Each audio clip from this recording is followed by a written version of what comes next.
D5 as online negosyante.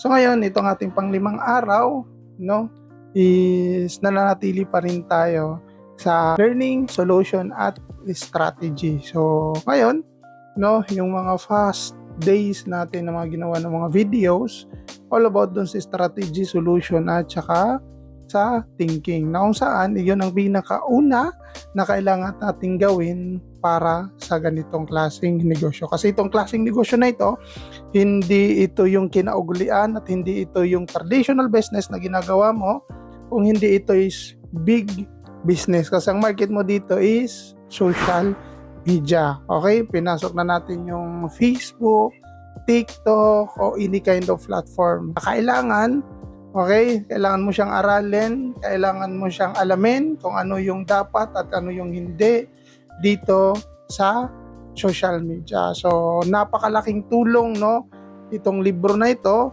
na Leading with Integrity. Kasi dito, ituturo sa iyo yung mga tama at hindi tama na gagawin dito sa online. Kaya ngayon, as long as D5, no, is nag-prepare muna ako sa mga Facebook account, sa mga page at anything na kailangan kong gawin para makatulong dito sa online business. Kung nagustuhan mo itong video ko na to, follow me for D6.